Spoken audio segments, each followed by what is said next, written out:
అంశం. ఒక దౌర్భాగ్యుడు దరిద్రుడు ఎలా బాగుపడాడు?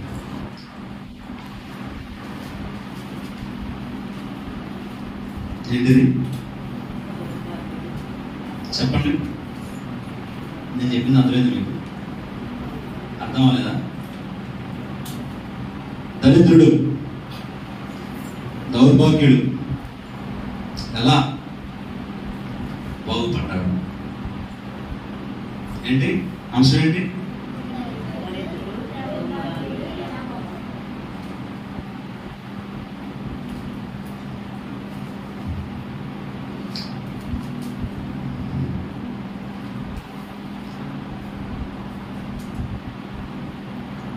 వారు సముద్రమునకు అద్దరినున్న గెరసేనుల దేశమునకు వచ్చింది.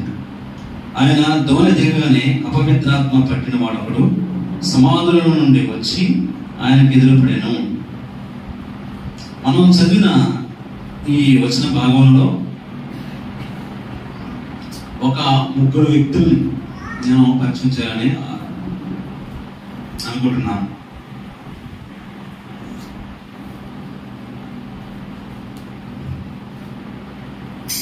మొదటిగా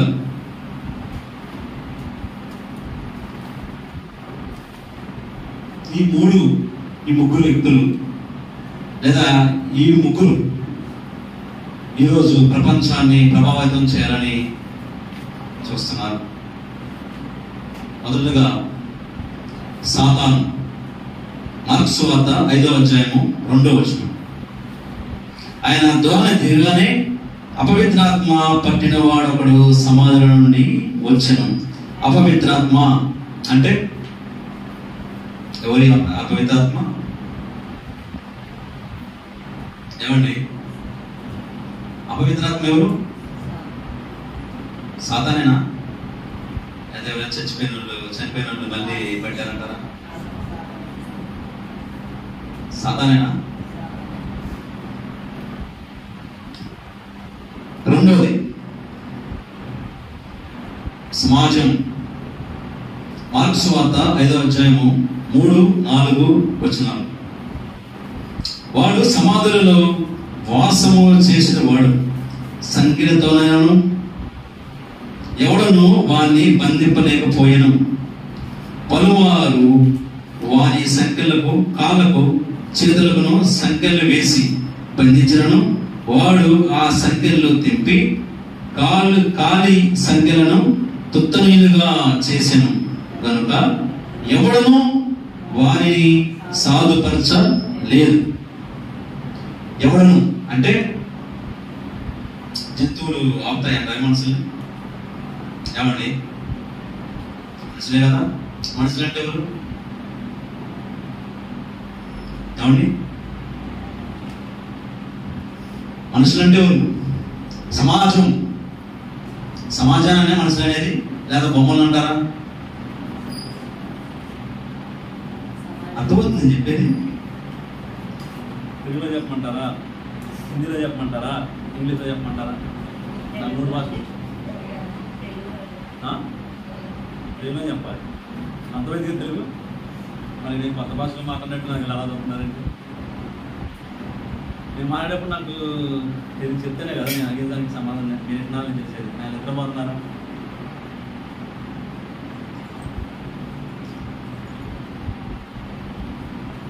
సమాజం అని ఎవరిని అంటాం? మనుషులనేనా? జంతువులనే? లేదా పక్షులనే? పక్షులు అంటారా? సమాజం అంటే మనుషులే. అవునా? మొదటిది ఏంటది? ప్రపంచాన్ని ప్రభావితం చేసే 3 ఏంటది? మొదటిది ఏమండి? మొదటిది సాతాను, రెండవది సమాజం, మూడవది సర్వోన్నతుడు. మార్కు సువార్త 5వ అధ్యాయము 7వ వచనం. యేసు సర్వోన్నతుడైన దేవుని కుమారుడా, నాతో నీకేమి? ముగ్గురు ఈరోజు ప్రపంచాన్ని ప్రభావితం చేసేవి ఈ మూడు. మొదటగా సాతాను. ఏంటి మూడేంటి? సాతాను, రెండోది సమాజం, మూడోది అన్ని ఎస్ మీద వస్తున్నాయా? సాతాను వస్తున్నాయా? వస్తున్నాయా? సాతాను, సమాజం, మూడోది సర్వోన్నతుడు. మొదటి సాతాను. మార్కు సువార్త 5వ అధ్యాయము 2వ వచనం. ఆయన ధ్వని తీయగానే అపవిత్రాత్మ పట్టినవాడు ఒకడు సమాధుల నుండి వచ్చి ఆయనకు ఎదురు పడెను. అపవిత్రాత్మ పట్టినవాడు అంటే ఏమండి? అపవిత్రాత్మకు తను తాను అప్పగించుకున్నవాడు.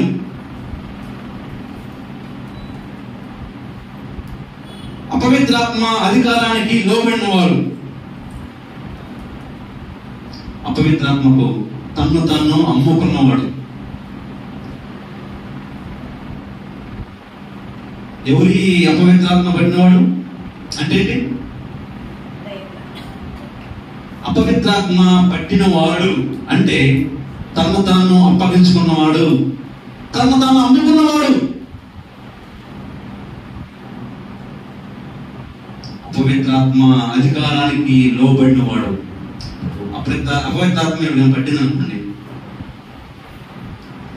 వాడి ఇష్టానుసారంగా ఉంటాడా? దాని ఇష్టానుసారంగా ఉంటాడా?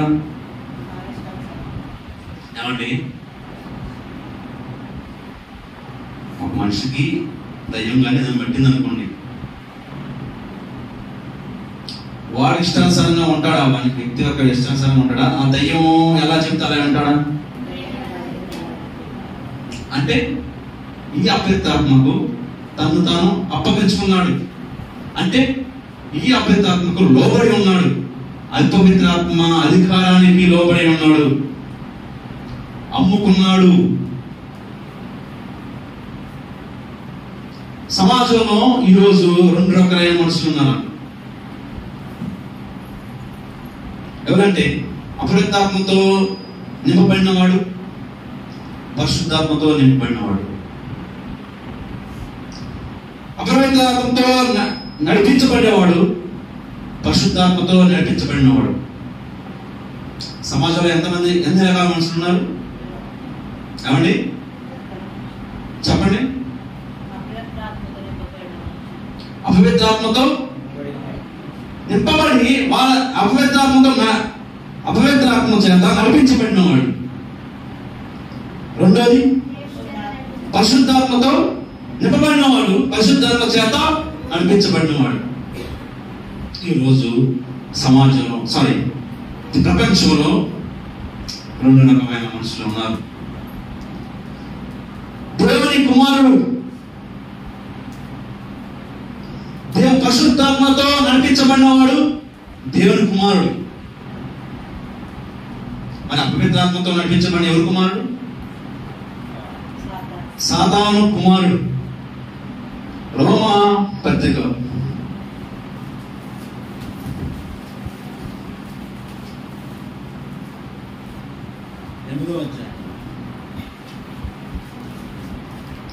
14వ వచనం. దేవుని ఆత్మ చేత ఎందరైతే నడిపించబడతారో వారందరూ దేవుని కుమారులై ఉందురు. ఎవరంట ఈ దేవుని కుమారుడు? ఏమండి? ఈరోజు మిమ్మల్ని ఒక ప్రశ్న వేయబోతున్నాను, ఏమని ఆశపడుతున్నాను. ఈరోజు దేని చేత నువ్వు నడిపించబడుతున్నావు?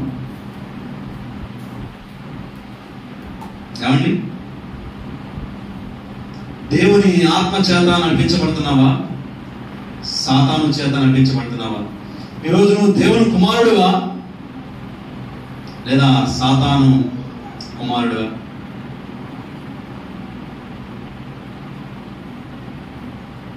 ఒకరోజు ఒక పెద్ద భవనం ఉందంట, చాలా పెద్ద భవనం, అందంగా ఉంటుంది. దాని బయట గార్డెనింగ్ కానీ, లోన రూమ్స్ కానీ, తర్వాత లైటింగ్స్ కానీ చూడటానికి అందంగా ఉంటుంది, ఆకర్షణీయంగా ఉంటుంది. దాన్ని చూడటానికి ఎంతో మంది వచ్చేవారంట చూడటానికి. ఏం జరిగిందంటే కొన్ని సంవత్సరాల తర్వాత ఎంతో మంది పని వాళ్ళు ఉన్నారు, దాన్ని మంచిగా చూసుకోవడానికి.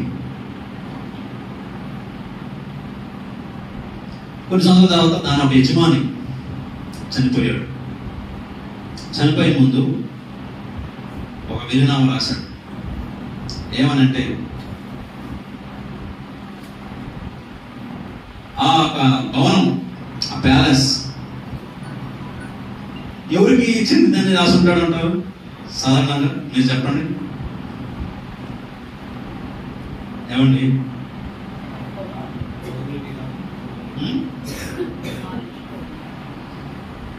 కుమారులకి, ఇంకా కుమార్తెలకి, ఇంకా ఇంకా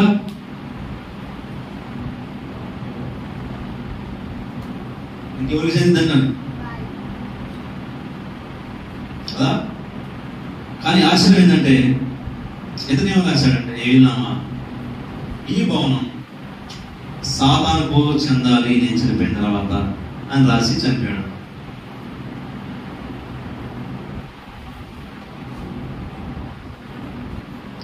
సాతానికి భవనం వేస్తే ఎలా ఉంటది?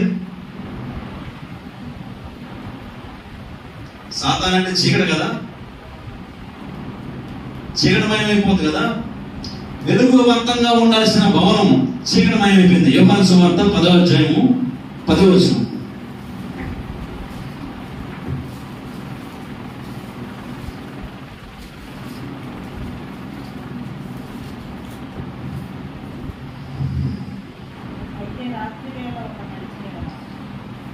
యోహాను సువార్త 10వ అధ్యాయము 10వ వచనం. వారు తెరల దగ్గర ఎవరు?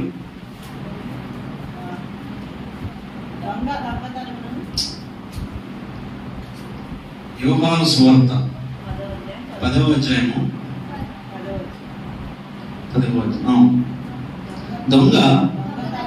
దొంగతనమును హత్యను నాశనం చేయటకు వచ్చిన కానీ దాన్ని దేనికి రాడు.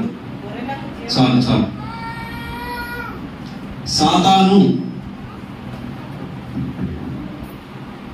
సాతాను అంటే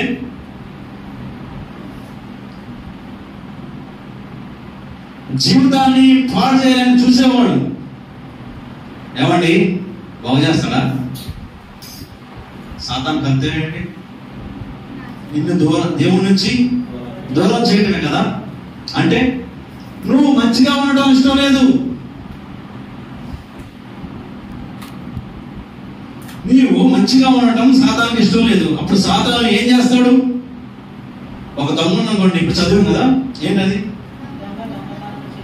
దొంగ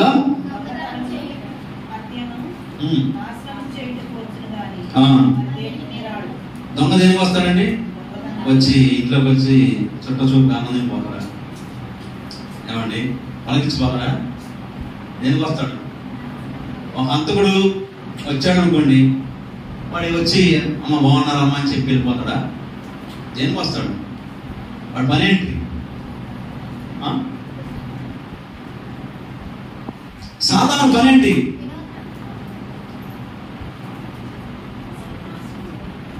సాతాను పనేంటి? నాశనం చేయడమే కదా. నీ బ్రతుకును నాశనం చేయడం కదా సాధారణ పని. అయితే ఈ ప్లేస్, ఈ భవనం తనేం చేశాడంటే సాతానికి రాసిచ్చాడు. సాతానికి రాసిచ్చాడంటే మీకు ఒక అనొచ్చు మీరేమో, అదేంటి సాతాను రాయుడు అంత పెద్ద భవనం, అంత పెద్ద ఇల్లు, ఆకర్షణీయంగా ఉంది, అంత పెద్ద భవనాన్ని సాతాను రాసేయడం ఏంటి, నువ్వు మరే పిచ్చోళ్ళ చదువుతున్నావే అని వచ్చాము. అయితే ఒక విషయం చెప్తాను.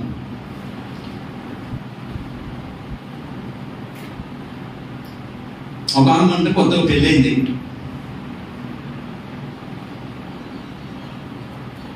తన భర్త, భార్య, భర్త, అత్త, మామ, తన పిల్లలు ఆనందంగా ఉంటున్నారు, సంతోషంగా ఉంటున్నారు. కొన్ని సంవత్సరాలు గడిచిపోయింది. అనుకోకుండా ఒక రోజు ఏం జరిగిందంటే, తన భర్త తన జాబ్ నిమిత్తం జాబ్కి వెళ్ళాడు.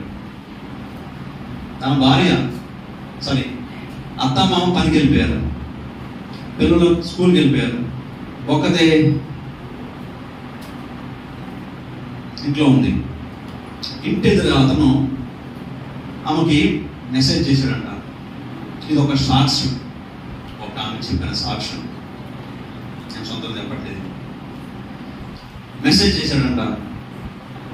చేసినప్పుడు ఏం చేయలేమా, నువ్వెవరు నాకు కింద మెసేజ్ చేసావు అని చెప్పేసి అనాల్సింది పోయి మాట్లాడుకుంటూ స్టార్టింగ్లో కొంచెం మాట్లాడుకుంటూ ఆమెకు తెలియకుండానే ఆమె జీవితం ఆయన చేతిలో పెట్టేసింది. వాళ్ళ భర్త లేనప్పుడు వాళ్ళ అత్త మామ మాట్లాడటం మొదలుపెట్టాడు. మాట్లాడుకునేవాడు, బాగా మాయ మాటలు చెప్పాడు. ఆయన వల్ల వేసుకున్నాడు. తన భర్త గురించి మంచిగా మాట్లాడటం, పిల్లల గురించి మంచిగా మాట్లాడటం, ఆమెకి ఏదైనా అవసరమైనప్పుడు డబ్బులు ఇవ్వటం, ఏం చేశాడంట. వీళ్ళకి అవకాశం వచ్చినప్పుడు కలిసేవాళ్ళు అంటారు. అట్లా ఉండగానే 8 నెలలు మంచిగానే ఉన్నారు. తర్వాత ఏం జరిగిందంటే, భర్తకు తెలిసిపోయాడు. పట్టుకున్నాడు, ఇద్దరిని కొట్టాడు, ఇంటికి పంపించేశాడు. తర్వాత వాళ్ళ అత్త మామ వచ్చి కాలు పట్టుకున్నారు. కాలు పట్టుకున్న తర్వాత బతిమాడుకున్నారు. ఎవరినైతే నమ్ముకుందో, ఎవరితో అయితే మెసేజ్ చాటింగ్ చేసిందో, అతను అక్కడ నుండి తప్పించుకోవడానికి తన భార్యకు నేనేం చేయలేదు, ఆమె అన్నీ చేసింది అని చెప్పేసి అని ఆమెకు అన్నీ మోపి తన భర్తతో తన భార్యతో మళ్ళీ కొట్టించాడు. ఈరోజు మన మధ్యన అలాంటి వాళ్ళు ఉన్నారా? భర్త ఇంట్లో లేనప్పుడు, భార్య ఇంట్లో లేనప్పుడు చాటింగ్ మత్తులో పడి, వేరే వాళ్ళతో ఫోన్ మత్తులో పడి తప్పుడు పని చేస్తున్నావా? ఎవరికి తెలియదులే అనుకుందాం. బయటపడకుండా బయటపడిందా లేదా? ఏమండి, చాప కింద నీరు అంతసేపు దాచిపెడతారా? ఎన్ని రోజులు దాగిపోతుంది? ఏమండి, మంటను దాచిపెడతారా? ఎన్ని రోజులు దాచిపెడతారు? ఏదో ఒక రోజు బయటపడదా? కాల్ చేసింది జీవితాలని. నమ్ముకోండి, నమ్ముకున్నవాడే ఉంచాడు.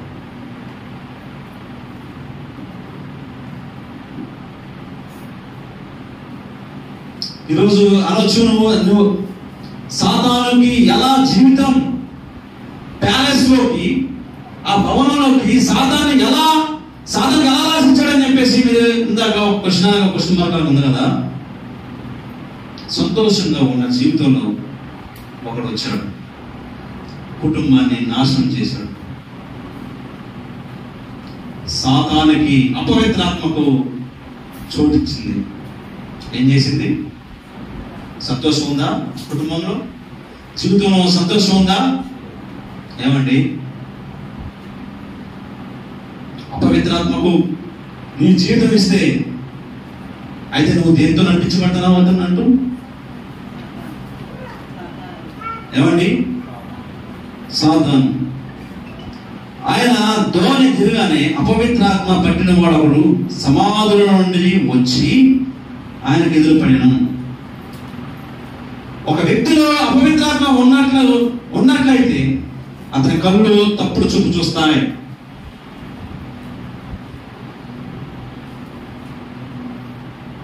ఒక వ్యక్తి అపవిత్రాత్మతో నడిపించబడుతున్నట్లయితే తన ఆలోచనలో తప్పుడు ఆలోచనలు వస్తాయి. ఒక అమ్మాయికి ఒక అబ్బాయి కనిపిస్తే తప్పుడు ఆలోచన, ఒక అమ్మాయికి ఒక అబ్బాయి కనిపిస్తే తప్పుడు ఆలోచన. ఇప్పుడు అమ్మాయి అబ్బాయి అంటాం కన్నా కానీ ఎక్కువగా పెళ్ళైన వాళ్ళే ఎక్కువగా ఉన్నట్లు ఉన్నాం దేశంలో, ప్రపంచంలో. అక్రమ సంబంధం వల్ల భర్తను చంపిన భార్య ఎట్లేదా? అదే వల్ల ఎక్కువ జరిగింది. పిల్లలను వదిలేసి భర్త భార్యను చంపడం ఎందుకోసమని? నువ్వు ఎవరి చేత నడిపించబడుతున్నావు? ఏమండి? నువ్వు దేవుని చేత నడిపించబడుతున్నావు? అపవిత్రాత్మ నీ జీవితంలో ఉండడం వల్లే కదా. పరిశుద్ధాత్మతో నడిపించబడుతున్నావా? అపవిత్రాత్మతో నడిపించబడుతున్నావా? తప్పుడు చూపుల ద్వారా అపవిత్రమైన ఆలోచనలు. నీకు అపవిత్రమైన వేరే వాళ్ళని చూసినప్పుడు అపవిత్రమైన ఆలోచనలు వస్తున్నాయంటే ఆలోచించు, నువ్వు దేని చేత నడిపించబడుతున్నావు? క్రైస్తవులు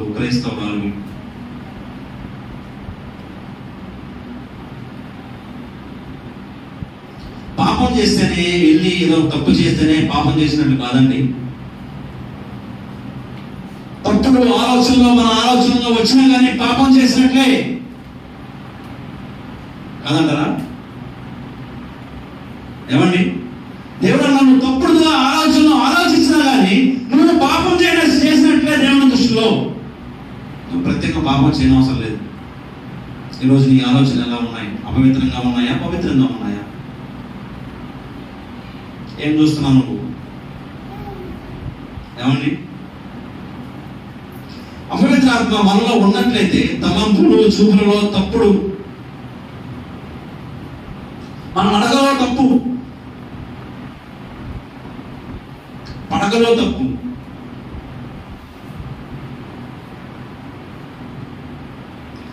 నీ అలవాట్లు నువ్వు చేసేవన్నీ తప్పు అయిపోతాయి. తప్పుగా చేస్తావు, అపవిత్రంగా చేస్తావు.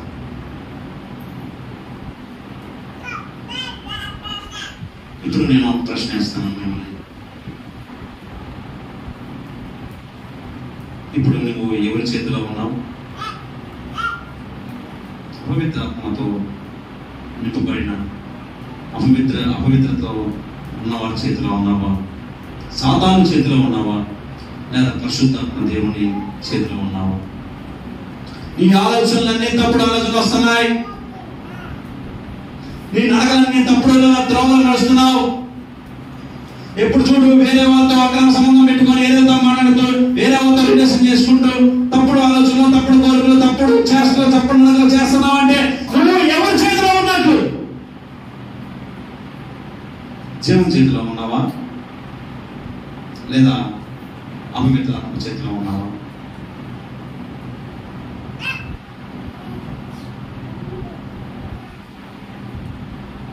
నువ్వు అపవిత్రాత్మ చేతిలో ఉంటే చివరికి పడుకున్నప్పుడు కూడా నువ్వు పాపం చేస్తావు. నీ పడకలో కూడా పాపం చేస్తావు. నీ నడక బాగాలేదు, నీ పడక బాగాలేదు. కారణం నిన్ను అపవిత్రాత్మతో అమ్మేసుకున్నావు కాబట్టి. నీ బ్రతికే బాగాలేదు. ఒక అన్యుడు వచ్చి నీకు చెబుతున్నాడు, అరే నీ బ్రతుకు మార్చుకోవని. అంటే నీ నడక, నీ పడక, నీ ఆలోచనలు ఎలా ఉన్నట్లు? నిన్ను అపవిత్రాత్మకు అమ్ముకున్నావు కాబట్టి. ఒక అబ్బాయి అంట నిద్రపోతున్నాడంట, సగం లేచాడంట నైట్ పూట. అరుపులు వినిపిస్తున్నాయి పక్క నుంచి. ఏమైంది అని చెప్పేసి వాళ్ళ నాన్న వస్తున్నాడు. ఏమైంది లెగుస్తున్నాడు. నిద్రపోతుంటే నేను లెగుస్తూ ఉంటే వాళ్ళ అమ్మ నోరు మూస్తుంది, అవుతుంది. అమ్మ ఎందుకు నా నోరు మూస్తున్నావు? నాన్న వస్తున్నాడు. ఏమైంది నాన్నకి? ఏంటంటే ఏం లేదు నాన్న, నాకేం వినిపించట్లేదు, ఏం కాలేదు, బాగు అని చెప్పేసి నోరు మోస్తుంది. అలాగే కొనుక్కున్నాడు. ఉదయం లేచి చూడంగానే ఇంటి దగ్గర అందరూ జనం. వాళ్ళ నాన్న మంచం మీద పడుకుని ఉన్నాడు.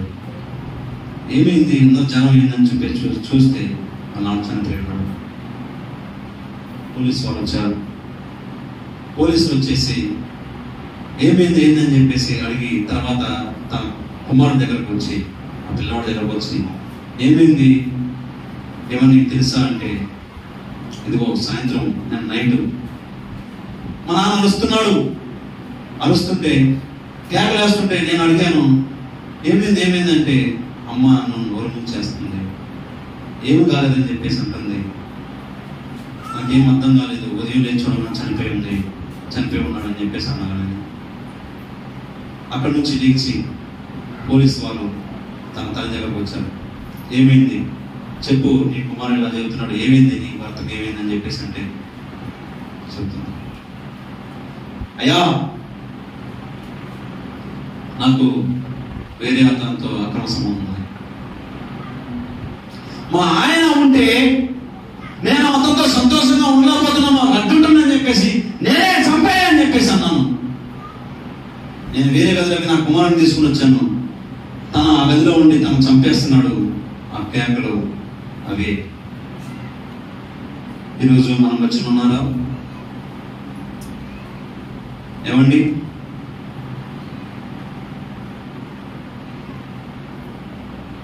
కోరికల కోసం, ఇచ్చల కోసం కన్నా కొడుకు, కూతురు, భార్య, భర్త కనపడిన స్థితిలో ఉన్నాం. కామంతో కళ్ళు మూసుకుపోయాయి. ఈరోజు సమాజంలో, ప్రపంచంలో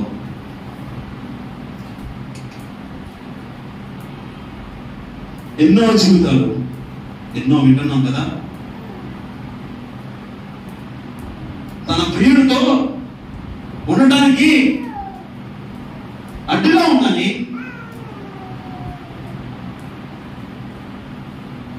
కన్న కూతుర్ని చంపేసింది. రాత్రులు ప్రియుడితో కలిసి పిల్లలను చంపేశారు. ఎందుకండి ఇవన్నీ దేనికి? అపవిత్రాత్మతో బంధింపబడిన వారు, అపవిత్రాత్మతో అపవిత్రాన్ని ఎవరిలోనే ఉంటుందో వాడు ఎంత పనైనా చేయడానికి తెగిస్తాడు, సిద్ధపడతాడు. చివరికి చంపడానికి అయినా కానీ నాకు అంటాడు. ఎందుకు? అపవిత్రాత్మతో నటించబడుతున్నాడు కాబట్టి. ఏమండి, ఇప్పుడు ఇక్కడ ఎవరైనా అపవిత్రాత్మతో బంధించబడి ఉంటే, బుద్ధస్తమానం, చెడు తలంపులు, బుద్ధస్తమానం, పాపిష్టి ఆలోచనలు, బుద్ధస్తమానం, ఎప్పుడు ఏదో చేయాలి, తప్పుడు పని చేయాలి, లేచిన కానీ పనుకునే దాకా ఎప్పుడు ఏ ఆలోచనలు ఉంటున్నాయంటే నువ్వు దేని చోట నడిపించబడుతున్నావు? ఒక్కసారి మిమ్మల్ని మీరు ప్రశ్నించుకోండి. అయితే ఈరోజు దేవుని దగ్గరికి వచ్చి క్షమాపణ కోరుతావా? దేవా, బుద్ధస్తమానం నాకు ఇచ్చేది తలంపులు, బుద్ధస్తమానం తేడా ఆలోచనలు అని ఈరోజు దేవుణ్ణి క్షమాపణ కోరుతావా? వ్యభిచార తలంపులు ఉగ్రవేం చేస్తున్నాయా? ఒక కాణమంట జాబ్ చేస్తుందంట. అయితే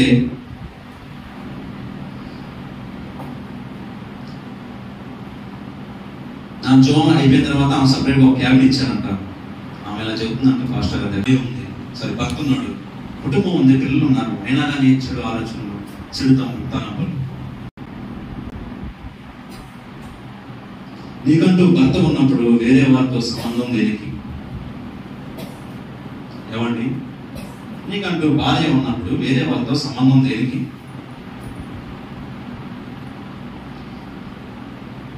చెడు ఆలోచనలు దేనికి కారణం ఏంటో తెలుసా?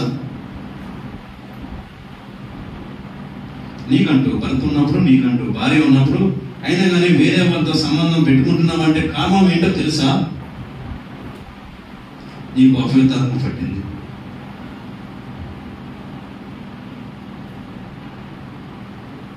అందుకని అపవిత్రమైన ఆలోచనలు, అపవిత్రమైన తలంపులు,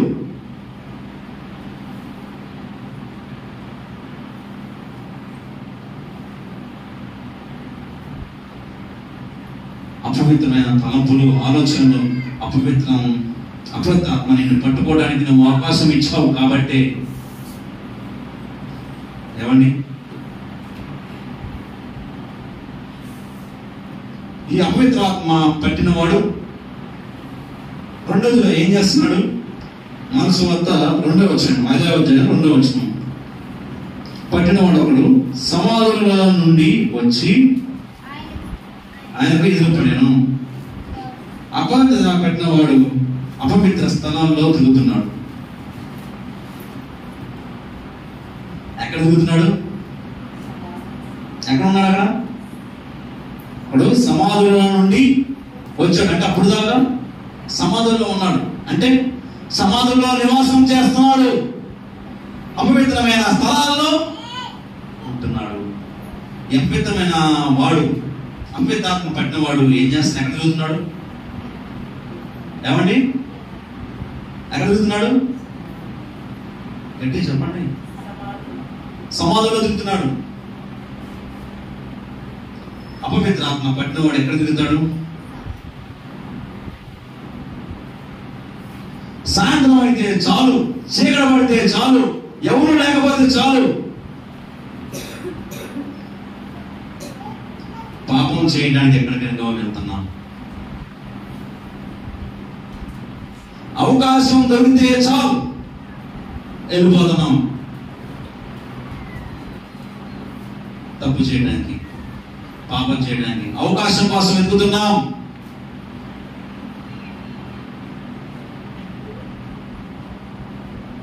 ఎవరు లేకపోతే చాలు ఫోన్ చేస్తున్నాం వేరే వాళ్ళకి. ఎవరు లేకపోతే చాలు వేరే వాళ్ళతో ప్రైవసీగా గడపడానికి ట్రై చేస్తున్నాం. ఏకాంతంగా, నీ భర్త కాకుండా, నీ భార్య కాకుండా. అపవిత్రమైన స్థలాల్లో ఎవరు తిరుగుతున్నారు? అపవిత్రాత్మ పెట్టినవాడే కదా.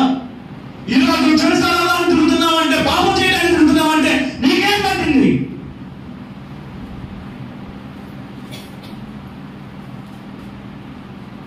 నీ శరీరాన్ని నువ్వు సాధారణంగా అప్పగిస్తే ఏం చేస్తావో తెలుసా? జీవితాన్ని నాశనం చేస్తాడు. వాడు పర్యాదు కదా నీ జీవితాన్ని నాశనం చేయడానికి. అయితే ఈరోజు ఎవరి చేతిలో నీ చెయ్యి పెడుతున్నావు? నీ జీవితాన్ని ఎవరి చేత నడిపించబడుతుంది? పవిత్రాత్మతోనా లేదా పరిశుద్ధాత్మతోనా?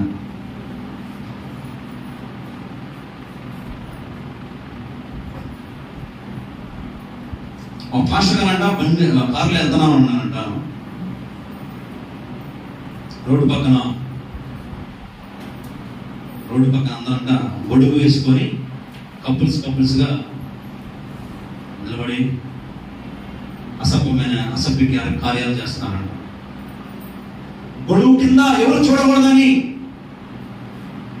గొడుగు అడ్డుగా పెట్టుకొని చాలా మంది రోడ్డు పక్కన ఉన్నారంట. వాళ్ళు హైడ్ చేసుకుంటున్నారు, అంటే దాచిపెట్టుకున్నారు గొడుగుతో వాళ్ళు చేసే తప్పుడు ఎవరు చూడకూడదని.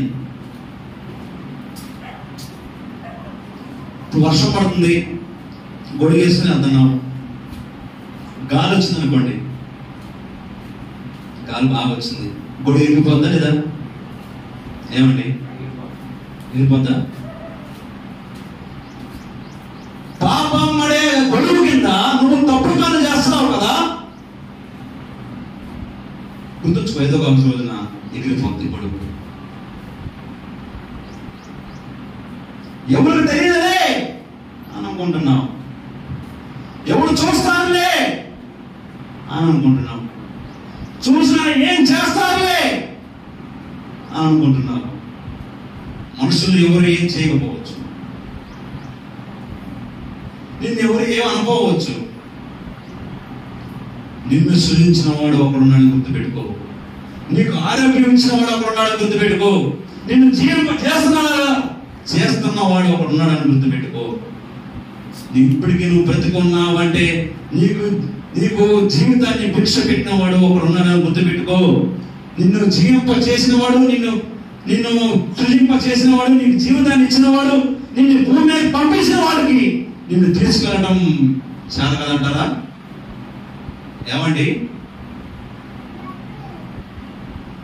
పాపం అనే గొడుగు కింద ఎంత నీచంగా కార్యాలు చేస్తున్నావు నువ్వు. అయితే ఆ గొడుగు ఏదో ఒక రోజున ఎగిరిపోతుంది, నీ జీవితం రోడ్డు పాలైపోతుంది. కుక్కలు చింపని ఇస్లాగులా అయిపోతుంది నీ జీవితం.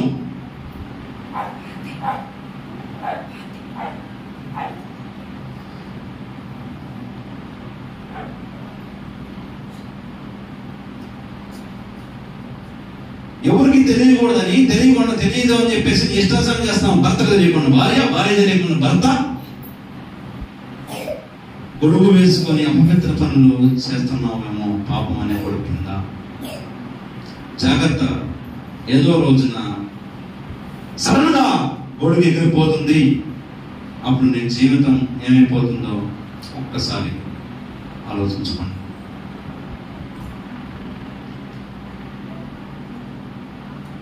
ఒకసారి ఒక అమ్మాయి అబ్బాయి ప్రేమించుకున్నారంట. ఒక పార్కులోకి వెళ్ళారంట,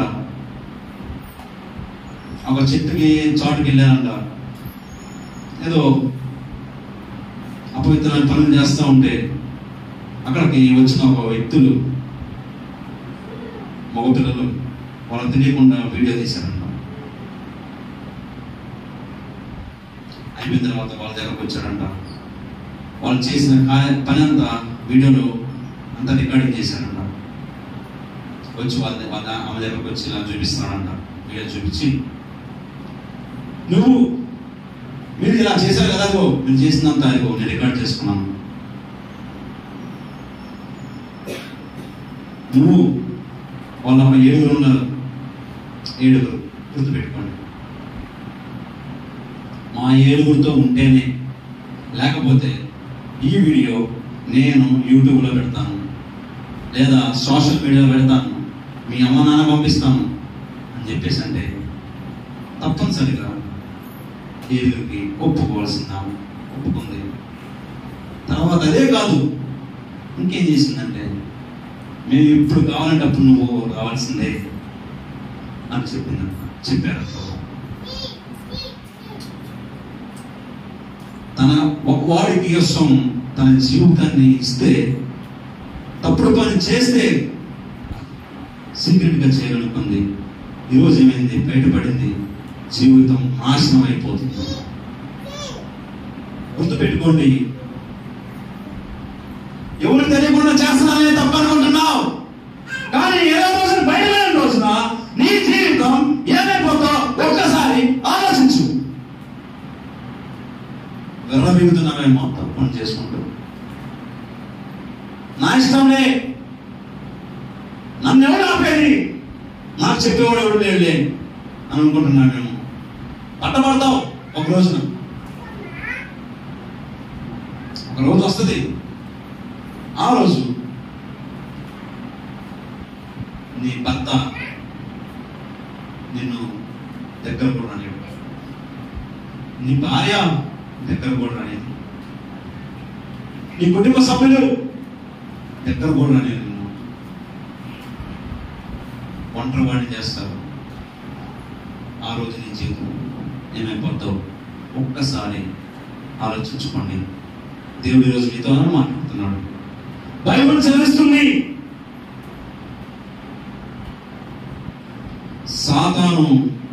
సాతానుకి జీవితం ఇస్తే నీ జీవితాన్ని పాడు చేస్తాడు. అపరితాత్మతో నింపబడిన వాడు అడ్డమైన స్థలాల్లో తిరుగుతాడు. ఎప్పుడు అపవిత్రం చేయడానికి, పాపిష్టి పనులు చేయడానికి తిరగాలని ఆలోచన, నడకలు అన్నీ అలాగే ఉంటాయి. ఫస్ట్ది అపవిత్రాత్మ కలిగిన వాడు. రెండోది అపవిత్ర స్థలాలలో తిరిగేవాడు. మూడోది అదుపు లేనివాడు.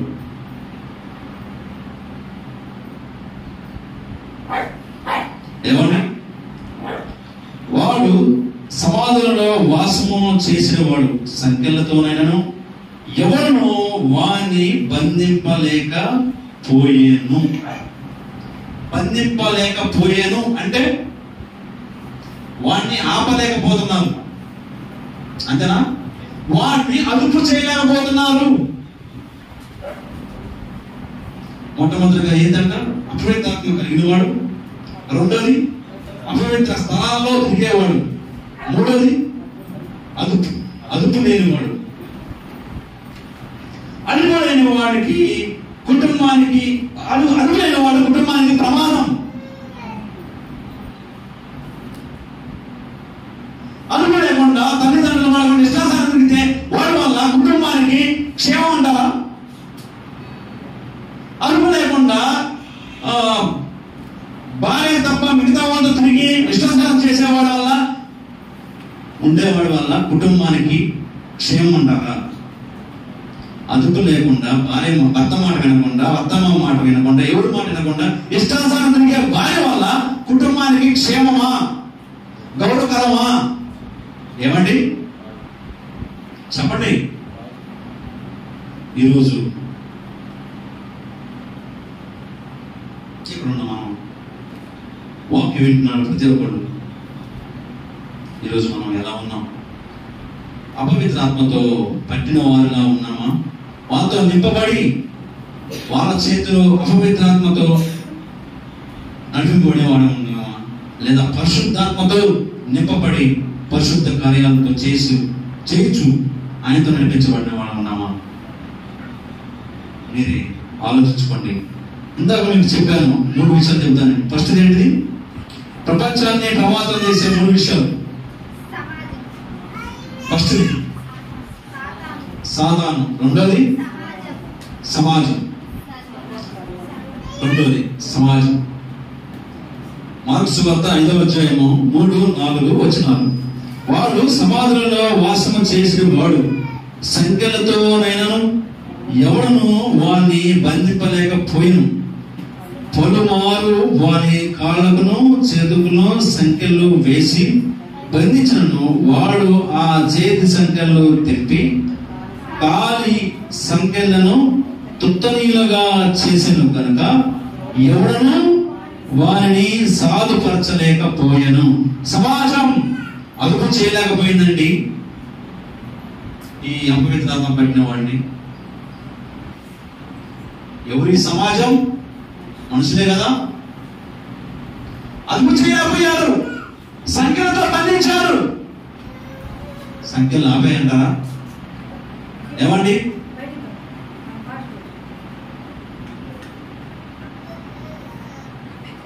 ఏదో ఆపాలని ట్రై చేశారు సమాజం, మనుషులు. కానీ వాళ్ళ అయిందంటారు వాళ్ళ వల్ల.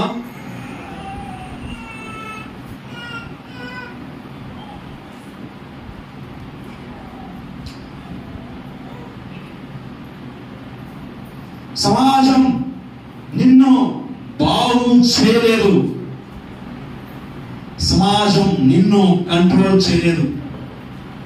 నీకేదో సమస్య, నీకేదో తప్పు, సరే ఏదైనా దేవుడు చెడు ఆలోచనలు వస్తే సమాజం దగ్గరికి చెప్పుకున్నాం అనుకోండి. ఏమండి? నీ యొక్క బాధ, నీ యొక్క సమస్య, నీ యొక్క ఏదైనా కానీ ఏదైనా దగ్గరికి వెళ్ళి చెప్పుకున్నాం అనుకోండి. వాళ్ళు వింటారా? దానికి సరైన జవాబు ఇస్తారా? లేదా వేరే వాళ్ళకి చెప్తారా? ఎక్కువగా? ఏమండి, నీకు కరెక్ట్ సొల్యూషన్ ఇస్తారా? జవాబు ఇస్తారా? ఏం చేస్తారు? ఏదో ఒక రోజున, ఇప్పుడు కాకపోయినా కానీ ఏదో ఒక రోజున నీకు వాళ్ళకి ఏదైనా చిన్న మాట మనస్పర్ధలు వచ్చాయనుకోండి, నీ గురించి వేరే వారికి చెడ్డగా చెబుతారా లేదా చెప్పండి. ఏమండి, లేదు మంచిదా ఏమమ్మా అంటారా? అంటారు అన్నారు, చేసి చూపించండి. సమాజం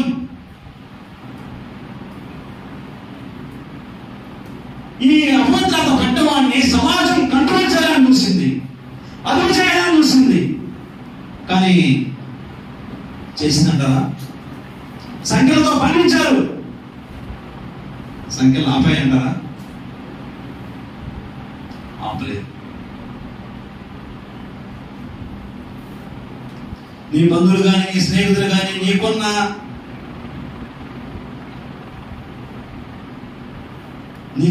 తప్పుడు తలంపుల నుంచి విడిపించగలరా?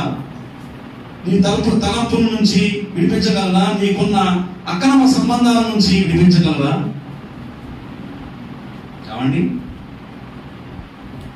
నీ బంధువులు కానీ, నీ స్నేహితులు కానీ, నీ రక్త సంబంధులు కానీ, నీ పక్కన ఉన్నవారు కానీ నీకున్న తప్పుడు ఆలోచన నుండి, తప్పుడు కోరికల నుంచి, నీకున్న వేరే నీకు కోరికల నుంచి విడిపించగలరా? ఏమండి, విడిపించలేరు. సమాజం, వీళ్ళు సమాజం కిందకు వస్తారు కదా. సమాజం విడిపించగలదా? వినిపించలేదు. అభ్యంతరాలు పట్టిన వాడిని ఏదో బంధించాలి, అదుపు చేయాలి అని చూసింది సమాజం. కానీ అయిందంటారు దానివల్ల? ఏమండి, సమాజం వల్ల కాలేదు. సమాజం ప్రభావితం చేద్దాం అనుకుంది, కానీ దానివల్ల కాలేదు.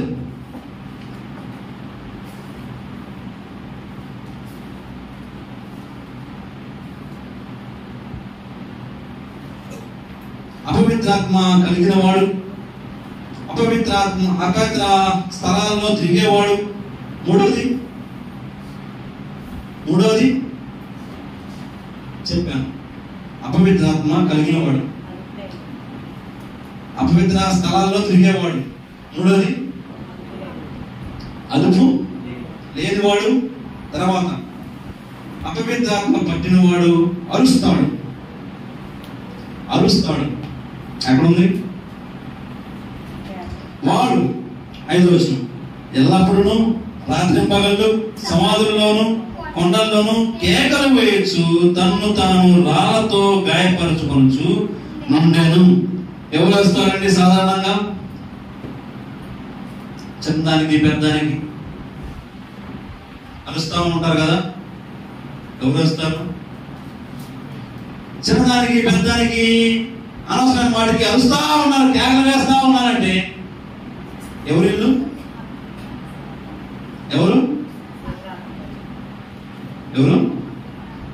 అపవిత్రాత్మ పట్టినవాడు. ఏం చేస్తున్నాడు? అపవిత్రాత్మ పట్టినవాడు కేకలు వేసుకుంటూ కొండలో తిరుగుతున్నాడు. చిన్నదానికి పెద్దదానికి భార్య మీద అనటం, పిల్లల మీద అనటం, లేదా భర్త మీద అనటం, నాకు అత్యాసం లేదు, ఇత్యాసం లేదని చెప్పటం, అర్థం చేసుకోకుండా కుటుంబాన్ని.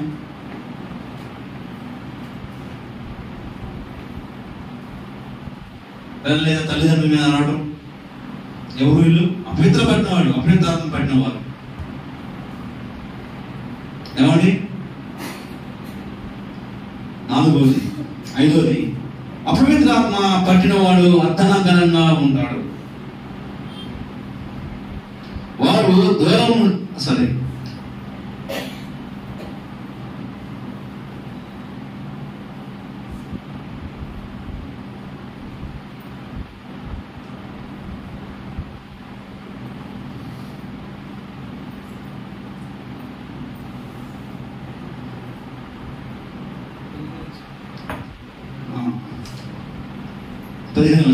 జనులు జరిగినది చూడ వెళ్ళి యేసునందుకు వచ్చి సేనాను దయ్యములు పట్టినవాడు బట్టలు ధరించుకొని స్వస్థ చిత్తుడై కూర్చొని ఉండుట.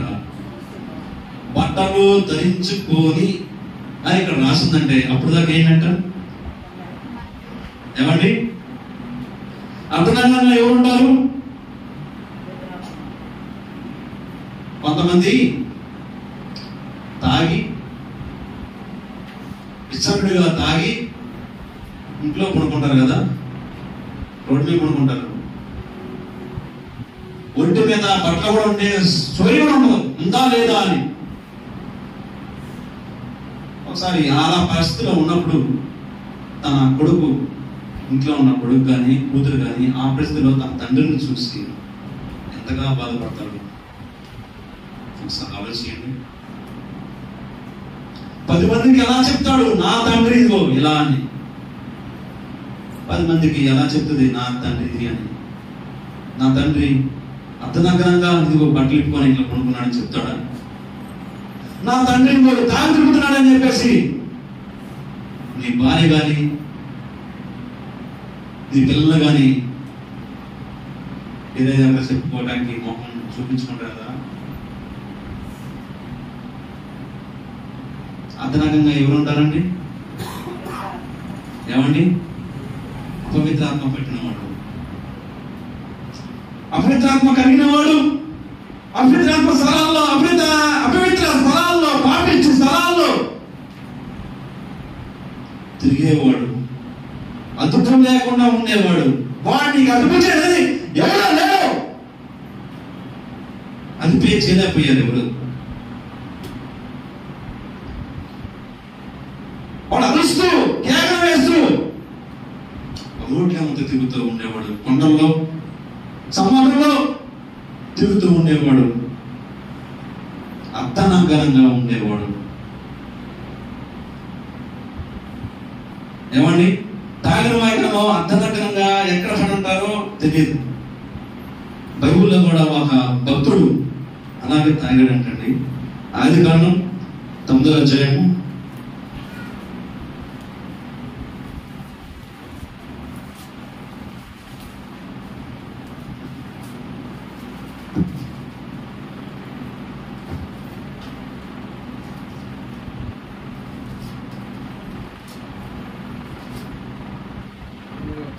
20వ వచనం, 21వ వచనం. నోవా వ్యవసాయం చేయను ఆరంభించి ద్రాక్ష తోట వేసెను. పిమ్మట ద్రాక్ష రసం తాగి మత్తుడై తన గుడారంలో వస్త్రహీనుడుగా ఉండెను. ఎవరి నోవాకు? దేవుని భక్తుడే కదండి. ఏమండి, ద్రాక్ష తోటేసి వ్యవసాయం చేసి ద్రాక్ష తోటేసి ఆ ద్రాక్షరసం తాగి మత్తుడై ఉన్నాడంట. అంతమంది ఈరోజు తాగి ఇంట్లో అర్ధనగరంగా కానీ స్పృహ లేకుండా అలా కొనుక్కొని ఉంటున్నారు. నీ కుటుంబం వారు ఎలా 10 మందికి నా తండ్రిది, నా భార్య, నా భర్త ఇది అని ఎలా సమాజానికి కానీ 10 మందిని ఎలా తిరగలరు? ఒకసారి ఆలోచించండి. ఏమండి,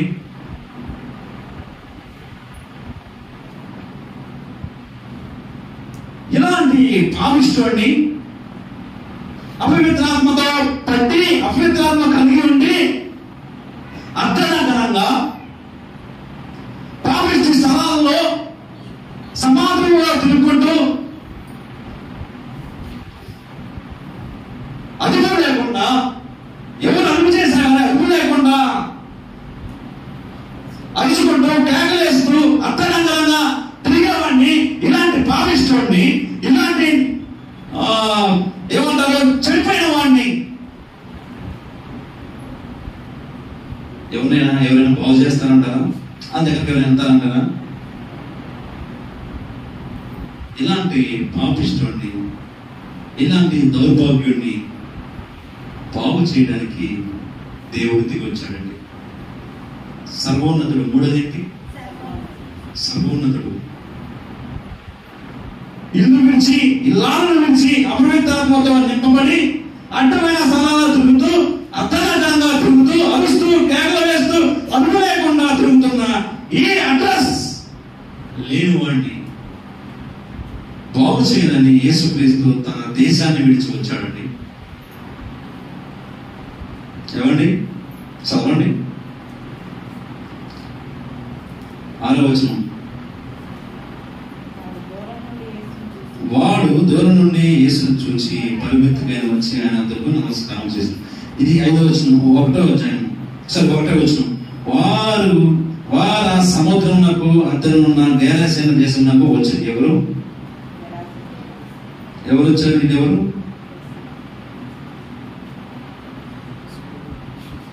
యేసు ప్రభు వారు ఆయన శిష్యులు.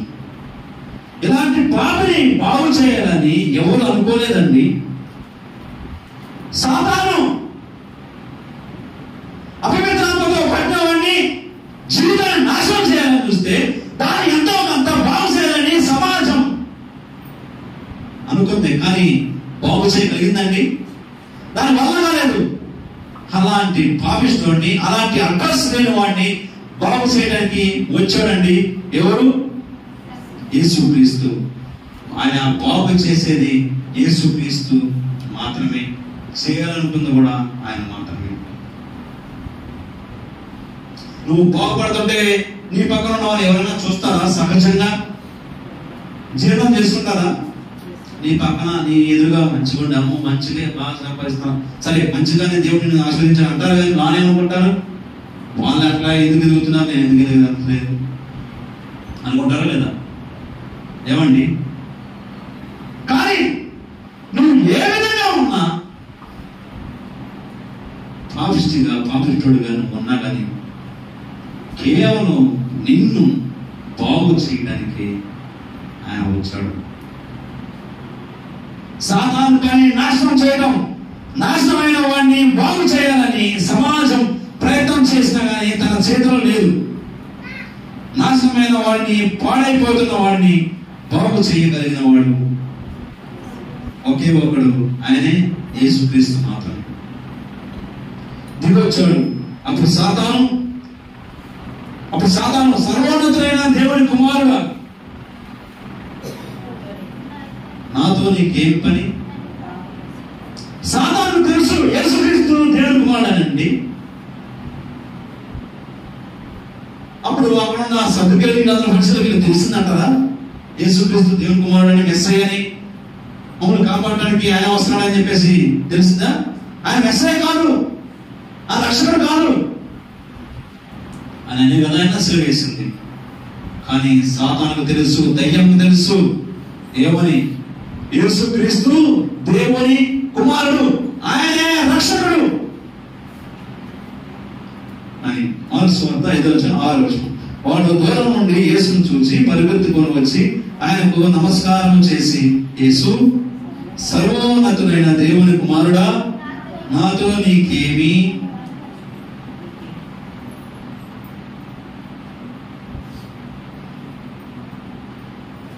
దయ్యం పట్టిన వాడు దేవుడిని చూసి ఏమన్నాడా? వాడు దూరం నుండి యేసును చూసి పరిగెత్తుకొని వచ్చి ఆయనకు నమస్కారం చేశాను. దూరం నుండి యేసుని చూసి ఎలా వచ్చాడు? నడుచుకుంటూ వచ్చాడు. దేవుని చూసి పరిగెత్తుకొని వచ్చాడు. ఎవరు వచ్చింది? ఎవరండి? దయ్యం పట్టినవాడు. ఈరోజు దేవుడి మందిరానికి ఎలా వస్తున్నాం? మనం పరిగెత్తుకొని వస్తున్నామా? చర్చకి నేను 10:30 వచ్చానని చేసి చూపించండి. 10:30కి నేను చర్చిలో ఉన్నామన్నారు, చేసి చూపించండి. ఎంతమంది ఉంటే 2 ఉన్నారు. దయ్యం పట్టిన వాడు దేవుడిని చూసి పరిగెత్తుకొని వచ్చాడంట. మరి ఈరోజు దేవుడి సన్నిధి రావడానికి 10:30 చర్చ అయితే ఏ టైంకి వచ్చాం? మరి దయ్యం పట్టిన వాడే దేవుడిని చూసి పరిగెత్తుకొని వచ్చినప్పుడు మరి మనకి ఏం పట్టింది? ఏమండి? ఎన్ని నెలలు, ఎన్ని సంవత్సరాలు ఎన్నిసార్లు చెప్పినా టైంకి రాని అన్నది, ఎన్నిసార్లు చెప్పినా నేను ఉంటే, నా జీవితం ఉంటే నేను మారను.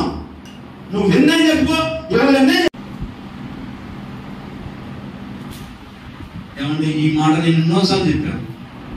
ప్రతిసారి చెప్పినా కానీ, రోజు ఇదే చెప్పినా కానీ మీకు క్రమశిక్షణ జీవితంలో లేకపోతే ఎలా అండి? 11ంటిగా వచ్చేది పాట ద్వారా దేవుడిని మహిమపరచవా? దేవుని మహిమపరచవా? వాక్యం ఏం వెళ్ళిపోతావా? పాట ద్వారా మహిమపరచవా దేవుణ్ణి? వారంలో ఒక్కొక్క రోజు 2.5 గంటలు 2 గంటలు లేదా ఏమండి? వారంలో ఇన్ని గంటలు దేవుడికి ఇస్తే 2 గంటలు దేవుడికి ఇవ్వలేదు.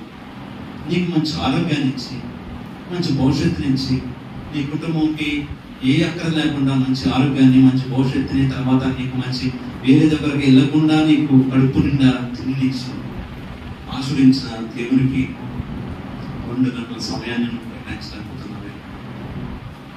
ఏమండి? నీ పని కాకపోతే 4ంటికి లేమండి.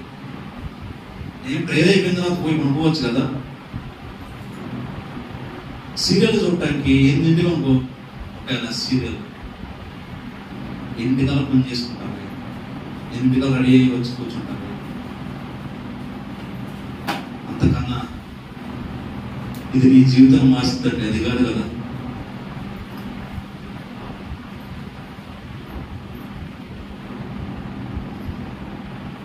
దేవునికి ఇస్తున్నాం విలువ. దయ్యం పట్టిన వాడు పరుగున వచ్చి దేవుడి దగ్గర మోకాల మీద ఉండి సర్వోన్నతుడమైన దేవుని మారుడా ప్రార్థన చేస్తున్నాడండి. దయ్యం పట్టినవాడు దేవునికి ప్రార్థన చేస్తున్నాడండి. ఈరోజు దేవుని సన్నిధికి వచ్చి నువ్వు ప్రార్థన చేస్తున్నావు. ఏదో నామకార్థంగా వచ్చి విని వెళ్ళిపోతున్నావు. ఎవరండి? దయ్యం పట్టినవాడు వచ్చి ప్రార్థన వేడుకుంటున్నాడు దేవుడిని. పరుగున వచ్చాడు, ప్రార్థన చేస్తున్నాడు.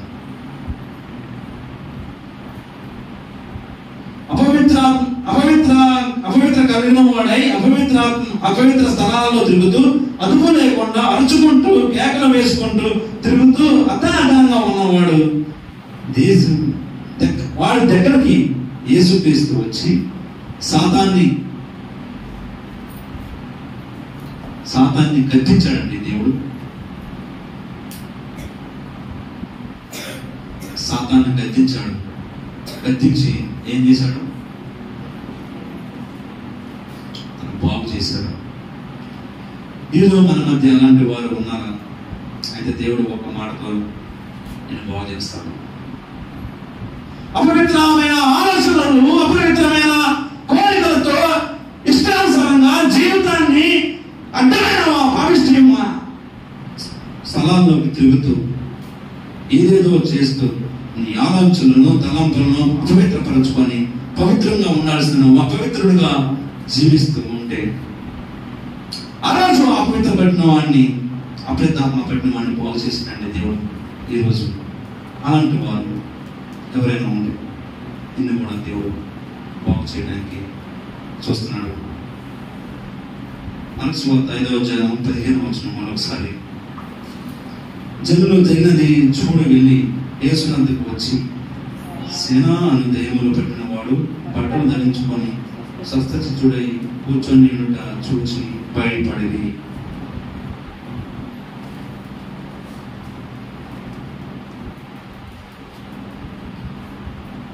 ఏం చేశాడు? అంతమంది బట్టలు లేవు. ఏం చేశాడు? దేవుని దగ్గర కూర్చొని ఉన్నాడు. ఏముంది అక్కడ? చదవడం ఒకసారి. దగ్గర చూసి, సేనాను దయ్యములు పట్టిన వాడు బట్టలు ధరించుకొని స్వస్థ చిత్తుడై కూర్చొని ఉండుట చూచి భయపడని. అక్కడ కూర్చున్నాడు, దేవుని దగ్గరే కదా. ఏమండి? రక్షింపబడిన వాడు ఏం కోరుకుంటాడో తెలుసా? దేవుని సన్నిధిని కోరుకుంటాడు. ఈరోజు ఎంతమంది మీరు రక్షింపబడ్డారు? ఒకసారి మీరు చేసి చూపించండి. రక్షింపబడటం అంటే బాప్తిసం తీసుకోవడం కాదు. అర్థమవుతుందా? రక్షింపబడటం అంటే బాప్తిసం తీసుకోవడం కాదు. రక్షింపబడటం అంటే నీ పాపాలని దేవుని దగ్గర ఒప్పుకోవడం. దేవుడు నీ పాపాలను కడిగాడు, నన్ను క్షమించాడు. విశ్వాసం కలిగినాడు. ఎంతమంది దేవుడు నా పాపాలను కడిగాడు, దేవుడు నన్ను రక్షించాడు అనుకున్నారు? చేసి చూపించాడు. అయితే ఏమనుకోవాలి? రక్షింపబడిన వాడు దేవుని సన్నిధికి కోరుకుంటాడు. దయ్యం పట్టిన వాడు ఏం చేశాడు? సుప్తశుద్ధుడై బాగుపడిన తర్వాత బట్టలు ధరించుకొని దేవుని దగ్గర కూర్చున్నాడు. ఈరోజు బాగుపడ్డానన్నావు, రక్షింపబడ్డానన్నావు, దేవుని సన్నిధిని కోరుకుంటున్నావా? ఎంతమంది మంగళవారం రోజు, శుక్రవారం రోజు ప్రార్థన వస్తున్నాడు? చేయి చూపించండి. ప్రతిరోజు నేను మానకుండా వస్తానన్నాను, మిగతా వారు ఏమైంది? ఇందాక నేను రక్షణ పొందాను కదా, చేయి చూపించారు కదా. మరి రక్షణ పొందాను నువ్వు, మరి దేవుని సన్నిధికి రావట్లేదంటే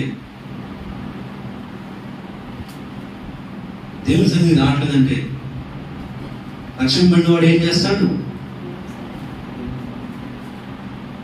దేవుని సన్నిధికి రావాలని కోరుకుంటాడు.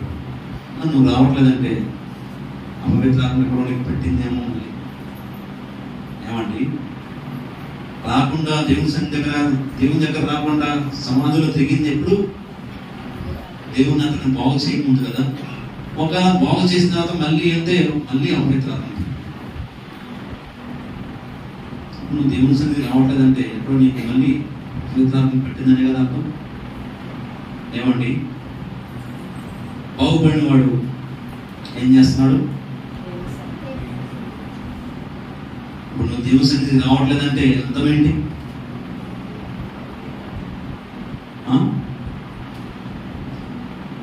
ఏమండి చెప్పండి.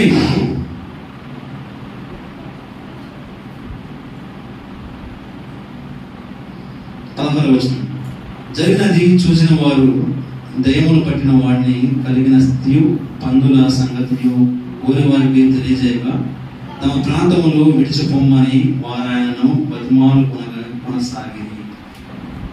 ఆయన దోణ ఎక్కినప్పుడు దయ్యములు పట్టిన వాడు ఆయన వద్దకు తానుండమని ఆయనను బతిమాలు కొనెను.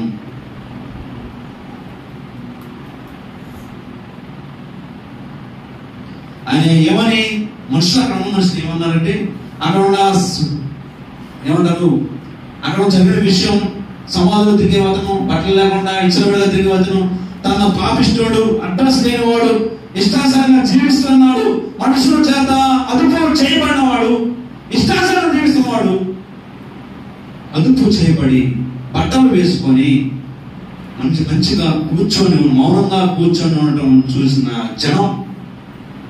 ఏమండి, పందులు అక్కడ ఉన్న గుంపు అక్కడ నుంచి వెళ్ళి సముద్రంలో పడిపోవటం చూసిన జనం ఏమన్నారు? అయ్యా, మా దగ్గర వద్దు, నేను విడిచిపెట్టుకున్నాను. ఏమండి,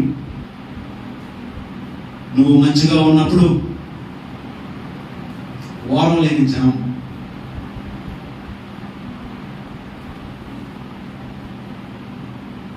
నువ్వు ఏడుస్తున్నప్పుడు నవ్వుతున్న జనం అసమానం బతికేది.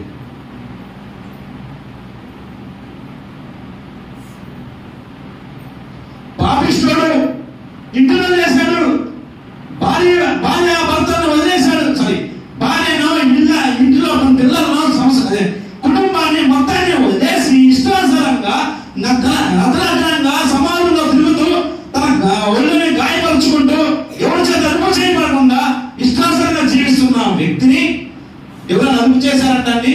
ఆయన గురించి ఎవరైనా ఆలోచించాలా? ఏమండి, అంత నాకే చూడాలి. నేను ఇట్లా అరుస్తున్నా, మీ అందరూ మీరు మాట్లాడుకుంటే నేను చెప్పడం అవసరం ఉంటా.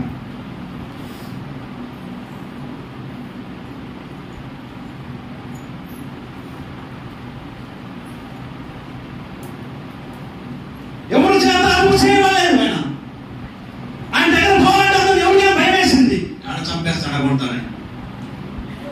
కానీ అలాంటి వాడి కోసమే ఆ దేశానికి దేవుడు ఆయన కోసమే వచ్చాడు. ఆయన్ని బాగు చేశాడు. ఏమండి, ఈరోజు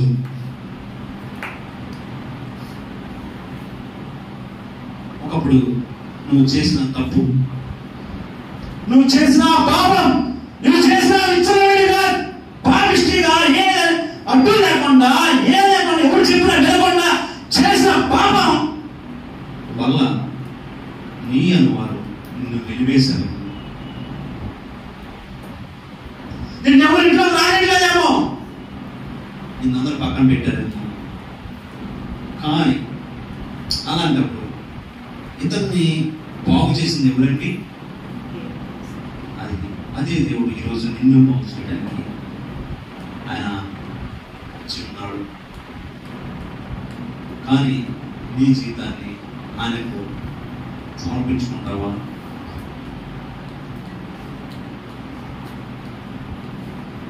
అపవిత్రాత్మ పట్టినవాడు తను చేసే పనులో అపవిత్రాత్మ, అపవిత్రం, పాపం, ఆలోచనలో పాపం, నడకలో పాపం, పడకలో పాపం.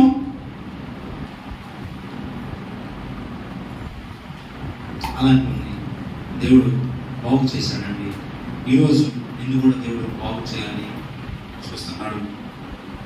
ఆయన బాగుపడిన తర్వాత బాగుపడిన వారు ఇంటికి వెళ్ళి సాక్షిగా జీవించాలి. ఆయన బాగు చేసిన తర్వాత ఆయన దేవుడు ఏమన్నాడు? ఆయన ఏమన్నాడు చూడు, వాడు వెళ్ళి 20 యేసు తనకు చేసినవన్నీ దెక్కపోలిలో ప్రకటింపారంభింపగా అందరూ ఆశ్చర్యపోయారు. బాగుపడిన ఇతను దేవుడు ఏమన్నాడు అతన్ని ఎక్కినప్పుడు, ఆయన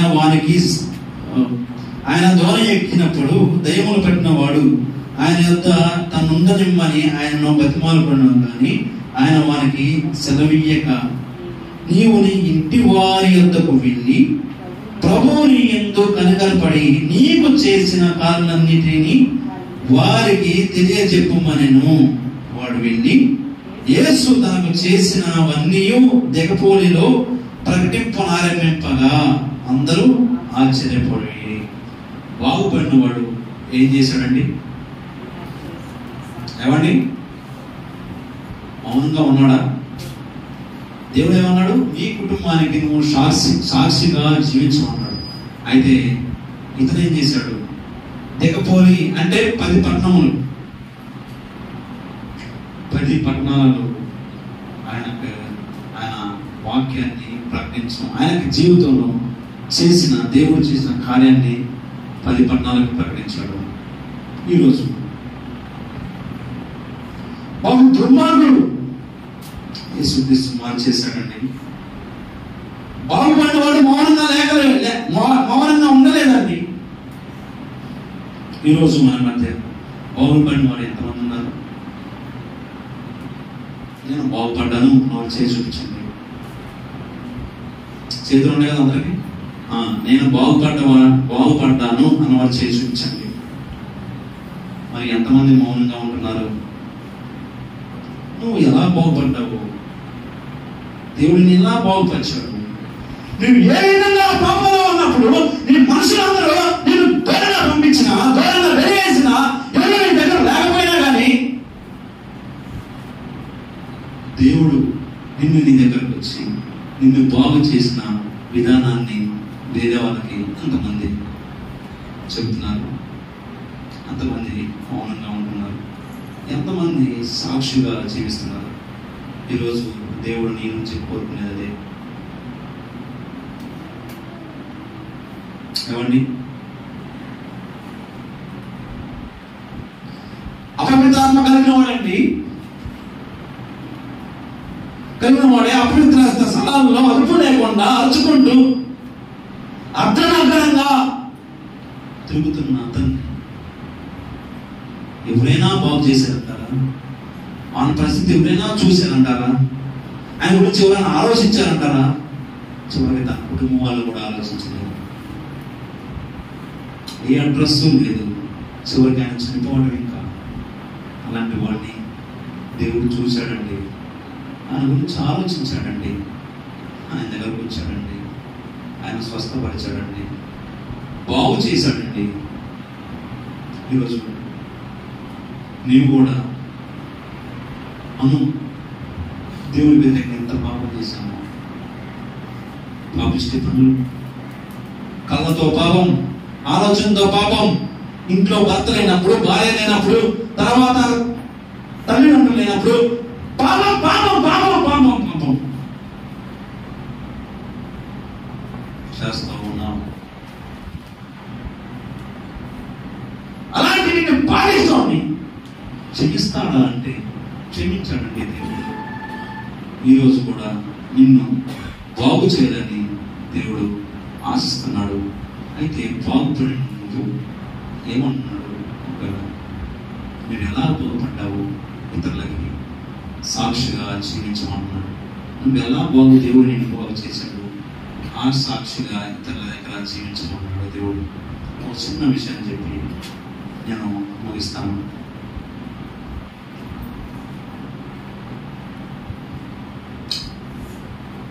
తన తల్లిదండ్రులు చింతమ్మ చనిపోయారు.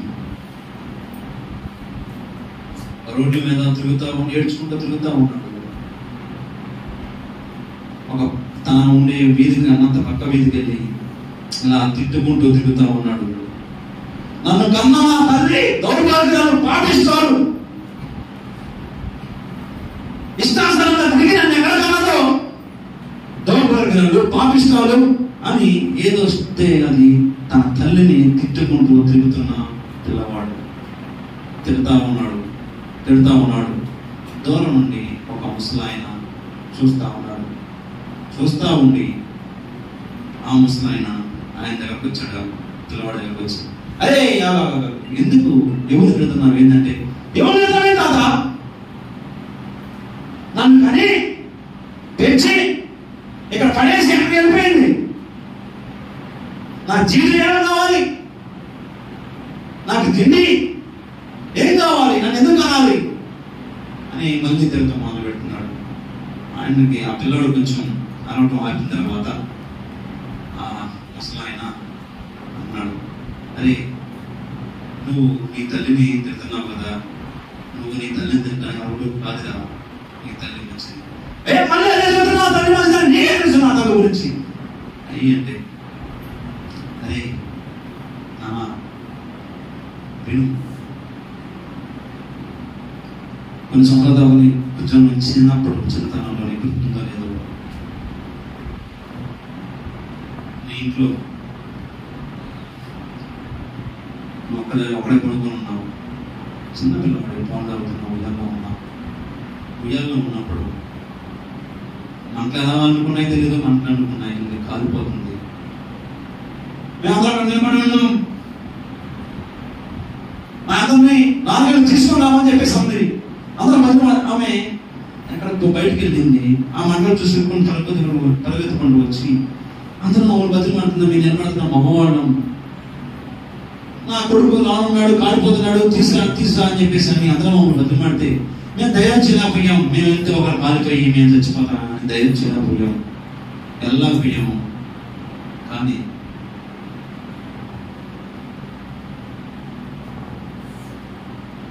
అది కాలిపోవటం చూడలేని తల్లి మమ్మల్ని బతిమాడింది, బతిమాలుకుంది. చూడలేని తల్లి ఆ మందిరికి ఆమె వద్దొద్దనగా లాంకు వచ్చేసింది. లాంకు వచ్చి బయట తీసుకొని వస్తుంది. నిన్ను ఉయ్యాల్లో ఉన్న నిన్ను, ఏడుస్తూ ఉన్న నిన్ను, కాలిపోతున్న మంటల్లో తీసుకొస్తుంది. తీసుకొచ్చే ప్రక్రియలో ఒక దూరం కాలిపోయింది, మీద పడిపోయింది. నిన్ను బయటికి ఇలా చేసిందిగా, నీకైతే ఏం కాలేదు. ఆమె దూరం పడి కాలిపోయి చనిపోయింది. ఈరోజు నువ్వు బ్రతుకున్నావంటే ఆ రోజు ఆమె చనిపోవటం వల్లే కదా. అలాంటి తల్లి నువ్వు ఎందుకు అలా అరుస్తున్నావు అని అంటున్నావు అని చెప్పేసి అనగానే కుమారుడు తలదించుకొని ఏడుస్తూ ఉంది. తర్వాత తాత నాకు ఎందుకు తాత నన్ను మోసం చేశావు అని చెప్పేసి ఆ తాతను ఆ పిల్లవాడు అన్నాడన్న. ఆ తాత ఏమంతం కాక ముసలివాడినా నేనే నిన్ను మోసం చేశాను, ఏం చేశానంటే తాత ఇప్పుడు ఇంచుమించు నా 15 సంవత్సరాలు, ఇన్ని సంవత్సరాలు నా తల్లి నా కోసం ఏం చేసింది, నా తల్లి అని ఏంటి, ఎలా నన్ను కాపాడింది, ఏం జరిగింది ఏంటి, నా తల్లి నా కోసం ఏం చేసింది అని నీకు తెలుసు కదా. తెలిసిన విషయాన్ని నాకు చెప్పకుండా ఎందుకున్నావు కదా. నువ్వు చెప్పకపోవడం వల్లే కదా నా తల్లి దౌర్భాగ్యాలు, నీచురాలు, పాపిష్టురాలు అని నేను ఇప్పుడు దాకా అనుకొని నా తల్లిని తింటాను. ఒకవేళ నువ్వు ఆ రోజు నాకు చెప్పుంటే నీకు తెలిసిన విషయాన్ని నేను ఈరోజు ఇలా నా మా అమ్మని నేను మా అమ్మని తిట్టేవాడు అది కూడా బాధ పెట్టేదాన్ని, బాధ పెట్టేవాడు తప్పు ఉద్దేశం చేసుకుని కదా అని చెప్పేసి కుమారుడు పెట్టాను. ఒక చిన్న కల్పితమైన కదా కరెక్ట్గా ఇది 2000 సంవత్సరాల క్రితం జరిగింది కదా. నువ్వు చేసిన తప్పు వల్ల, నువ్వు చేసిన పాపం వల్ల, నువ్వు చేసిన వాటి వల్ల నీ తలంపులు, ఆలోచనలు, ప్రవర్తనలు, నడకలు ప్రతి ఒక్క వల్ల దేవునికి అవమానకరంగాను అపవిత్రాత్మతో పట్టి అపవిత్రమైన తప్పులు పనులు చేస్తా ఉంటే మనుషులు ఎవరు నీ దగ్గర రాలేదు కదా, నీ అన్నవారు నీ దగ్గర లేదు కదా, బాగు చేయలేదు కదా. దేవుడు పరలోకాన్ని విడిచి భూలోకానికి సాధారణానికి వచ్చి నీ పాపాలను కడిగింది, నిన్ను బాగు చేసింది. దేనికండి అంత త్యాగాన్ని చేసింది? దేనికండి? నీకు తెలుసు విషయం, దేవుడు నీ కోసం ఏం త్యాగం చేశాడు, నిన్ను బాగుపరచడానికి. కానీ తెలిసిన త్యాగాన్ని నువ్వు తెలుసుకున్నావు, బాగుపడ్డావు, బాగుపడాలి, బాగుపడలేదు అనుకున్న వాళ్ళు దేవుడు నీకు అవకాశం ఇస్తున్నాడు బాగుపడడానికి. ఈరోజు నిన్ను మార్చడానికి అపవిత్రాత్మ పట్టిన వాడిని మార్చాడండి దేవుడు. వాడిని మార్చడానికే ఆయన ఆదేశానికి వచ్చాడు. ఒకవేళ బాగుపడుంటే నీ యొక్క కర్తవ్యం ఏంటో తెలుసా? మౌనంగా కూర్చోవాడు. నువ్వు బాగుపడిన వాడు మౌనంగా కూర్చోవాలని పది పదాలు తిరిగి వెళ్ళి దేవుడు తన జీవితంలో చేసిన కార్యాన్ని అందరికి చెప్పాడండి. మౌనంగా ఉన్నాడా? ఎందుకని ఈ రోజు నువ్వు మౌనంగా ఉంటున్నావు? ఆ పిల్లవాడికి ఆ తాత తెలిసిన తన తల్లి గురించి సత్యాన్ని చెప్పకపోవడం వల్లే కదా తల్లి గురించి తప్పుగా అనుకుంది. ఈరోజు యేసుక్రీస్తు గురించి, యేసుక్రీస్తు ఎవరో తెలియక చనిపోతున్న ఎంతో మంది తప్పుడుగా దేవుడిని దేవుడు కాదని తప్పుడుగా అనుకుంటున్నారంటే తెలిసినట్టు చెప్పకపోవడం వల్లే కదా.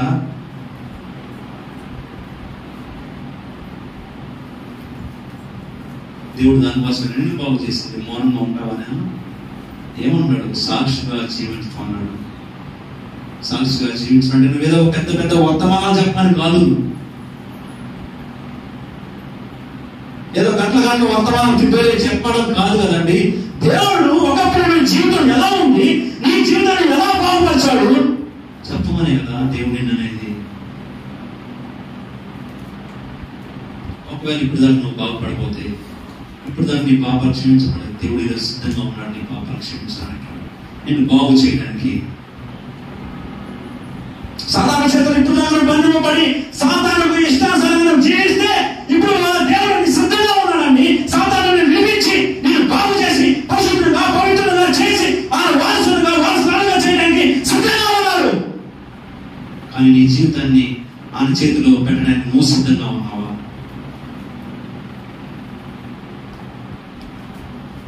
నువ్వు బాగుపడిన వాడివైతే దేవుని గురించి, దేవుడు నీ జీవితంలో చేసిన కార్యం, నీ కుటుంబంలో చేసిన కార్యం గురించి, నిన్ను బాగు చేసిన విధానాన్ని వేరే వాళ్ళకి చెప్పి వాళ్ళు దేవుని తీసుకురావడానికి సిద్ధంగా ఉన్నావా? ఫలించవా? ఇంకెన్ని సంవత్సరాలు ఉండేది ఫలించకుండా గొడ్రాలుగా ఉంటావా? అలాగే ఆత్మీయ సంబంధమైన వాటి గురించి మాట్లాడుతున్నాను. దేవుని సన్నిధిస్తావా? ఆయన ఎక్స్పీరియన్స్ రక్షణ పొందా 20 సంవత్సరాలు అవుతుంది, 10 సంవత్సరాలు అవుతుంది, 25 సంవత్సరాలు అవుతుంది, నేను రక్షణ పొంది ఏ సుఖం? నీ వల్ల సుఖం ఉందా కదా సంఘానికి కానీ దేవునికి కానీ? ఫలం చెట్టు ప్రతి ఒక్క చెట్టు నరకబడి అగ్నిలో వేయబడింది కదా. కాపు కాయని ప్రతి చెట్టు ఇంకెన్ని సంవత్సరాలు, ఇంకెన్ని. ఒకవేళ నువ్వు బాగుపడకపోతే దేవుడు నిన్ను బాగు చేయడానికి సిద్ధంగా ఉన్నాడు. దేవుడి దగ్గర నీ పాపాలు ఒప్పుకో, దేవుడికి బాగు చేయమని కోరుకో. అక్రమ సంబంధాలు ఏమైనా ఉంటే విడిచిపెట్టు, దేవుడి చేతిలోనే చేయబెట్టు. దేవుడు బాగు చేయాలని సిద్ధంగా ఉన్నాడు. ఒకవేళ నువ్వు బాగుపడుంటే నిన్ను దేవుడు ఎలా బాగుపరిచాడో ఇతరులకి నువ్వు నీ సాక్ష్యాన్ని చెప్పడానికి సిద్ధంగా ఉండు. మౌనంగా ఉన్న మాకు దేవుడు మౌనంగా ఉన్నామని చెప్పలేదు, నీ సాక్ష్యాన్ని ఇతరులకి చెప్పమని, సాక్షిగా జీవించమన్నాడు. బాగుపడిన వాడు ఏం చేశాడు? ఇతరులకి మౌనంగా ఉండకుండా ఇతరులకు పోయి చెప్పాడు. ఈరోజు నువ్వు ఏమని తీర్మానం చేసుకుంటావు? బాగుపడకపోతే దేవుడిని బాగుపరచాలనుకున్నాడు. బాగుపడిన నువ్వు దేవునికి సాక్షిగా జీవించాలని దేవుడు కోరుకుంటున్నాడు. దేవుణ్ణి చేతిలోని చేయి పెట్టి బాగుపడి దేవునికి సాక్షిగా జీవిస్తావా? లేదా ఎలా జీవిస్తావా? పరిశుద్ధాత్మతో నీ జీవితాన్ని నడిపించుకుంటావా? నడపబడతావా? లేదా అపవిత్రాత్మతో నడబడి నువ్వు ఇతరులకి వెళ్తావా? Option is yours. మీరే ఎన్నుకోండి. మీ జీవితం మీ చేతిలో ఉంది. ప్రార్థన చేసుకుందాం. అందరం మోకరించండి.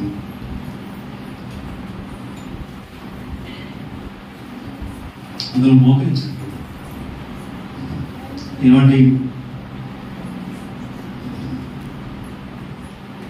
ఏమండి సాతాను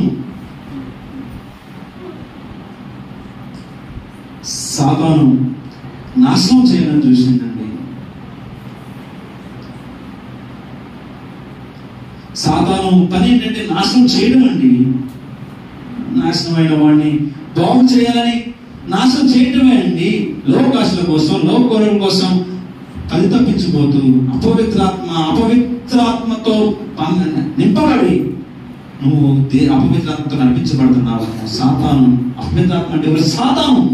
సాతానుతో నడిపించబడ. సాతాను ఒక కర్తవ్యం ఏంటంటే నేను నాశనం చేయడం.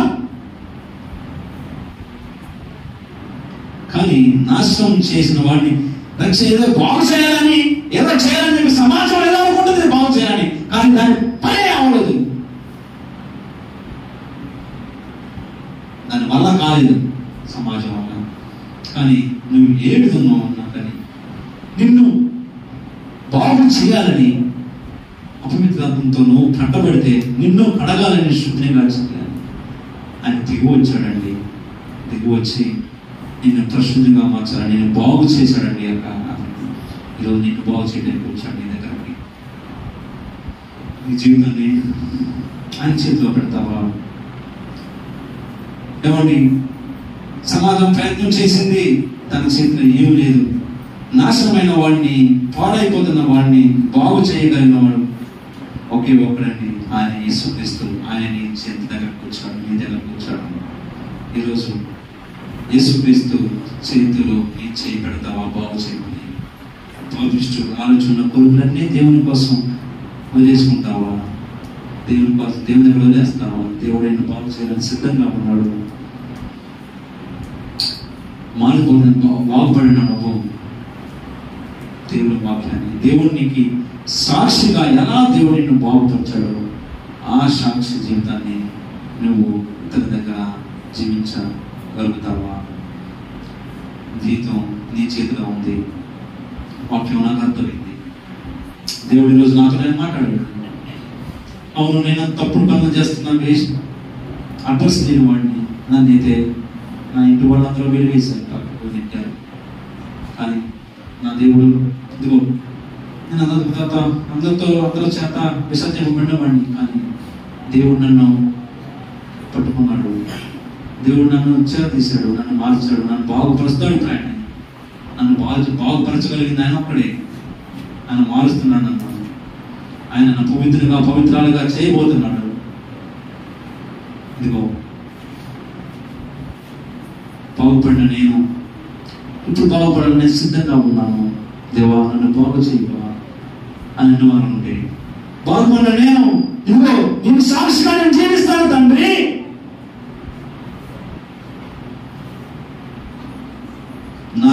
మీరు ఎలా నన్ను బాగు చేశారో అది నేను ఇతరులకి